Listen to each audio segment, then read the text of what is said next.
Guys, అందరూ ఎలా ఉన్నారు? నేనైతే చాలా బాగున్నాను. మీరందరూ కూడా చాలా బాగున్నారని అయితే అనుకుంటున్నాను. ఈరోజు అయితే మా అమ్మ ఆవకాయ పచ్చడి అయితే పెడుతుంది. అది ఎట్లా పెడుతుందో మా అమ్మనైతే అడిగి తెలుసుకుందాము. మమ్మీ చెప్తావా మాకు? చెప్తాను. ఇగో మామిడికాయ ముక్కలు ఇలా కొట్టుకొని వీటిని నీట్గా తుడుచుకొని ఇలా ఉండేలాగా చూసుకోవాలి ముందు. అంటే పైన ముట్టికి ఇక్కడ చిన్నది ఒక పొర ఉంటుంది, ఆ పొరని తీసేసి తుడుచుకొని ఫ్యాన్ గాలికి అయితే పెట్టుకునింది.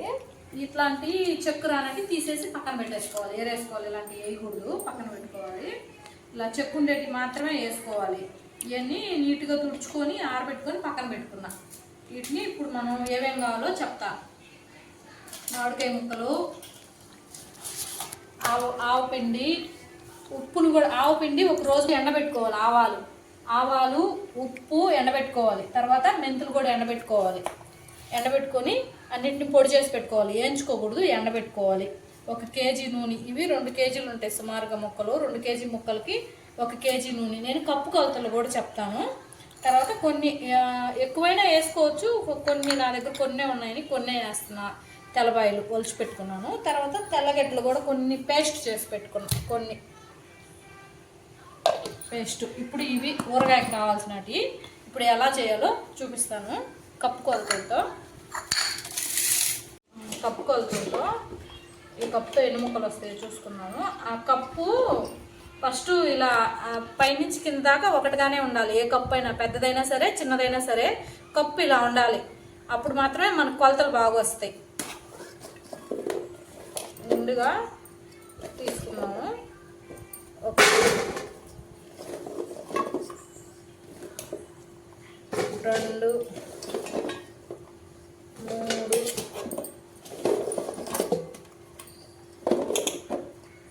4 ముక్కలు వచ్చాయి. 7 కప్పుల ముక్కలు వచ్చాయి ఈ కప్పుతో. ఇప్పుడు మనం ఈ కప్పుతో కొలత పెట్టుకుందాము.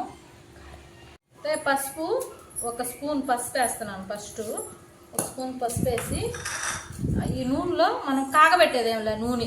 ఇది శనగ నూనె అయితే మనకి ఊరగాయకి బాగుంటుంది. శనగ నూనె కొంచెం మనం ముక్కలకు పోసుకొని ఇలా పెట్టుకున్నామంటే, ముక్కలకు పోసుకున్నామంటే ముక్కలు మెత్తపడకుండా ఎన్ని రోజులైనా బాగుంటాయి. సంవత్సరం రోజులు సరే ఈ ఊరగాయ బాగుంటుంది.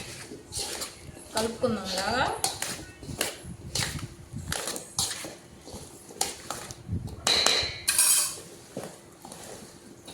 ఇలాగ నూనె మొత్తం ముక్కలకి అయిపోవాలి. ముక్కలకైతే ముక్కలు మెత్తపడకుండా ఉంటాయి.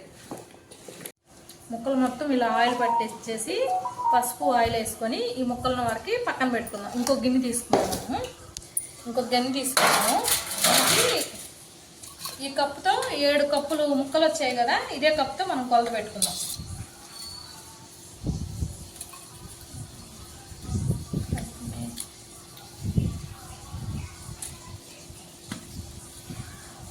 కప్పు కారం,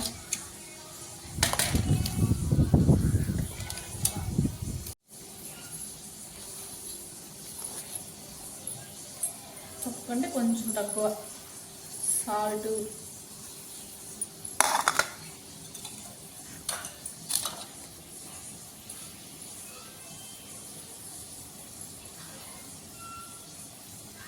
ఆవు పిండి,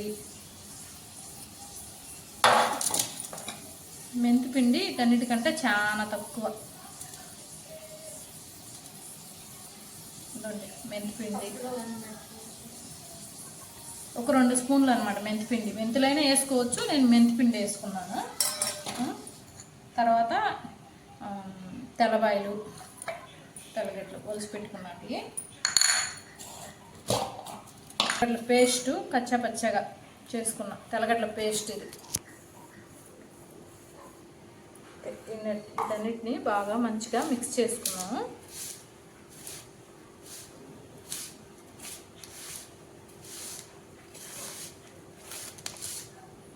ఈ ఊరగాయ ఏంటంటే ఇట్లా పెట్టుకుంటే అన్ని ముక్కలు మంచిగా ఎవరైనా సరే చేసుకోవచ్చు. ఈజీ ఊరగాయ చేసుకోవడము. సంవత్సరం రోజులు బయట పెట్టుకున్నా ఉంటుంది, ఫ్రిడ్జ్లో పెట్టుకున్నా ఉంటుంది, ఎక్కడే బాగుంటుంది.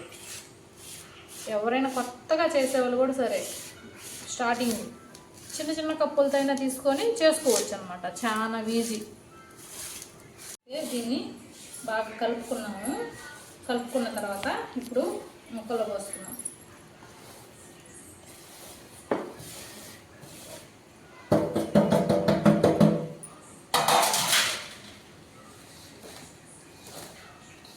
మిగిలిన నూనె ఉంది కదా, మనం కేజీ నూనె చెప్పాం కదా, మిగిలిన నూనె కూడా ఇట్లా పోస్తున్నాం.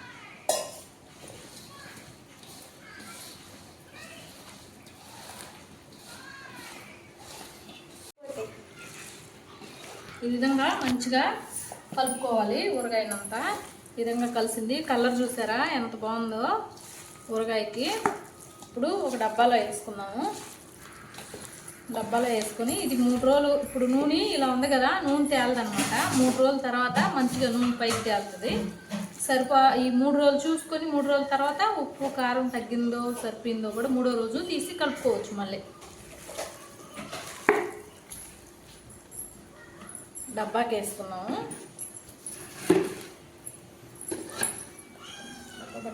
డబ్బా పట్టుకున్నాము.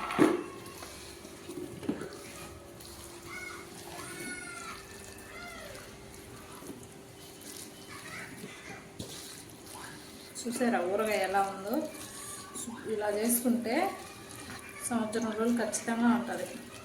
వాసనే భలే ఉంది. మా వాసన అయితే భలే వస్తుంది. సూపర్ ఉంది.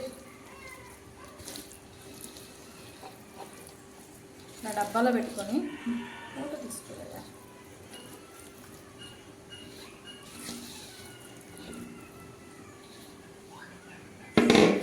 ఇలా డబ్బాలో పెట్టేసుకొని మూత పెట్టుకొని 3 రోజులు పక్కన పెట్టేసేయాలి. పక్కన పెడితే 3వ రోజు చూసి ఉప్పు కారం తగ్గిందా సరిపోయిందా చూసుకొని మళ్ళీ కలుపుకోవచ్చు. తీసుకొని మళ్ళీ దీంట్లో పోసుకొని మళ్ళీ కలుపుకోవచ్చు. అన్నం వేసుకున్నాము. అయిపోయిన తర్వాత అన్నం ఇట్లా వేసుకొని కలుపుకుంటే వేడి వేడి అన్నము బాగా టేస్ట్ అద్భుతంగా ఉంటుంది. వేడి వేడి అన్నము లాస్ట్లో నెయ్యి కాలిపోతుంది. కొంచెం నెయ్యి, ఒక స్పూన్ చాలు చాలు. అబ్బా కాలిపోతుంది. ఓకే ఫ్రెండ్స్, ఊరగాయ కలిపాము. అలానే పట్టు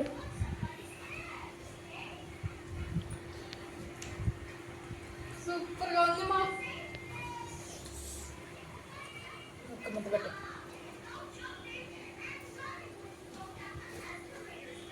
సూపర్ అంటే సూపర్గా ఉంది. మా మమ్మీ చేసిన ఆవకాయ పచ్చడి అయితే చేసేసారు కదా. మా మమ్మీ లాగా మీరు కూడా ఒకసారి అయితే మీ ఇంట్లో ఆవకాయ పచ్చడిని అయితే ట్రై చేసి నాకు కామెంట్లో అయితే మెన్షన్ చేయండి ఎట్లా ఉందో. మా మమ్మీ అయితే సూపర్గా చేసింది. ఈ వీడియో కనుక మీకు నచ్చినట్టయితే లైక్ చేయండి, షేర్ చేయండి, సబ్స్క్రైబ్ చేసుకోండి. బాయ్.